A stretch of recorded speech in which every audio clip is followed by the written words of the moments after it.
policy? Look, I think the two main principles are that our immigration policies need to be skills-based and demand-driven. So that means that we don't have a fixed number of people who could come every year. We have planning ranges, but largely that is influenced by things like the skills in short supply, the labour in short supply, the number of New Zealanders that form partnerships with non-New Zealanders, and we travel a lot. Often we bring home spouses or partners. And of course we have our obligation under our humanitarian commitments both to the Pacific and to refugees. So I think the three main areas are demand-driven, skills-based and humanitarian. No, not at all. Look, we watch those developments with a great deal of interest obviously, and you may have heard that the United States has seen a big spike in the number of people registering interest on our website. But look, effectively they would need to fit in with the policies that we have and have the skills that we need or the labour that's in short supply. So in that meeting I talked very much about a refugee resettlement strategy, but there is also another strategy to enable even our skilled migrants to settle well and to be well connected with the community. Bear in mind that it's not often the primary applicant that has the biggest problem, but their spouse or children. And so making sure that they do understand what's available for them, that they learn English and have opportunities as adults to learn English, also to develop their own skills and connect with the community more broadly. That's a broader issue for government that's probably better led by the Minister for Ethnic Communities as well as the Minister for Women and me as Minister of Immigration. There are a number of ways to tackle that. There's no one particular thing. Our settlement strategy is certainly designed to make sure that employers understand what they should be looking for. If they are employing migrants, for example, there's plenty of guidance into some of the cultural differences. But also I think what will happen is people's bias drops the more they understand and the more connection they have with a diverse range of people. The more they employ, the more they want to employ. Absolutely. And what I know is that a diverse workforce, whether that be gender or orientation or ethnicity, is a much more effective workforce. And so we need to tackle that one person, one organisation at a time. And I think the fact that we are so much more culturally diverse now will accelerate our path to that. I should also add that while we see the forms of unconscious bias or casual racism, however it's described, when we compare ourselves with other countries, we're actually much more tolerant, and we're not going to have that sort of Trump type of rhetoric or that post-Brexit fear. And I'm quite pleased for all that there are always some challenges, that New Zealanders actually can hold their hands up and say we are a welcoming community. Well, I don't agree with that last point, but let me start by saying I think there are two issues that you've raised. Migrant exploitation in any form, in any place, is unacceptable. In this country, we have an expectation of a rule of law that can be trusted and authorities that can be trusted if victims of migrant exploitation speak up. My biggest challenge is encouraging the leaders in each cultural community to share that with their communities. It's a very, very important message. In respect of the Indian students, I think there is a different thing going on. Don't get me wrong, there is elements of victimisation, particularly with students who may have borrowed heavily in order to fund their studies, and then who are being expected to work at below the minimum employment standards that we have in this country. Quite right. And that is wrong and should be punished.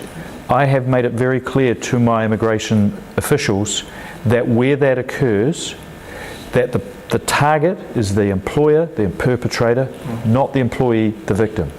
That said, an employee who speaks up will not be worse off for doing so, but actually they're probably not going to be better off either. So if they came under false pretenses, then that's something that needs to be looked at. Now, I'm very happy for immigration and education authorities to reset the clock. If they have failed to meet, say, minimum standards of English, then they can resit and go through training. If they have, and indeed with the latest example of the IANS PTE, that's exactly what's happening. But these students have to take responsibility. But why are you not Hang on, naming I'll just the- finish this. These students have to take responsibility for the information that's provided on their applications.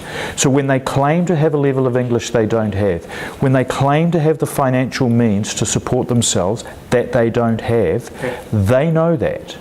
Now, yes, they are being sold a story of a pathway to residence that doesn't exist, but that's not a story that the New Zealand government has perpetuated. That's true. The Minister for Tertiary Education, Stephen Joyce, has announced changes to the Pastoral Code, the Code of Pastoral Care, that all tertiary education providers Targeted towards. Yep, and one of the biggest changes is that they become responsible for the education agent's behaviour, and if those organisations continue to have students that through unscrupulous education agents are failing to meet those standards for their visa, then the provider, the education provider, will be at serious risk of losing their ability to be able to provide education. No. Well, let's just concentrate on the students first, because they are a big problem and they're certainly in the news. A student with work rights generally has the ability to work 20 hours per week during term time and full-time during semester breaks. They are not tied to any individual employer. When they graduate, if they qualify for a graduate search visa, a post-study work visa, that's also not tied to a particular employer. However, if they are then on an essential skills visa, which is tied to an employer, that is because the employer has made claims about their ability to Do some the need. to fulfill one skill or something. If an employee, if the visa holder is found to be being exploited and they make complaints, it is possible for them to gain a variation of conditions to enable them to stay in order that they may search for another appropriate job, but bear in mind that they came out on the basis of a shortage in one area or one employer. So they can't be guaranteed to get work. So if I after understand that. current skill. Well, yes, with two qualifications. One is I can't make a blanket statement for all cases. It's a case by case. And secondly, while immigration should rightly be focusing on the employer as the perpetrator, if there is any particular contribution to that situation by the employee, they'll have to investigate that as well. But as I say, I'm very firmly focused on the exploitive practice, not the victims. We need to access the international labour market because we are a very strongly growing economy, creating jobs in record numbers that currently we're not able to fill with the New Zealand workforce.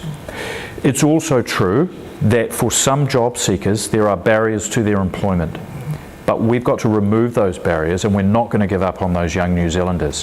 Whether those barriers are ones of geography, of attitude, of skill, of recreational drug use, they're all the things that employers are telling us of the difficulties that they have placing those young New Zealanders in work. We won't give up on them. We don't believe they're beyond help, and we expect employers to work really hard to recruit and retain them into those jobs. But as I say, there are more jobs than work-ready people at the moment. So there's two things you've just raised. We have changed the points for regional jobs. So under the skilled migrant policy, there are already changes to encourage people to come to the regions. It was never designed to create a big shift away from Auckland, but it has small and observable differences in the number of people going to the regions. And we also do that for things like the entrepreneur category visa. If you're setting up a business out of Auckland, you'll get more points. The Prime Minister and I did announce a pathway to residency for long-term temporary visa holders in the South Island, and we still intend to finalise those policy details and make that announcement in the not too distant future. Look, it's taken a little longer than I had hoped for a number of reasons, but it's definitely not forgotten, and I'm looking forward to being able to make that announcement.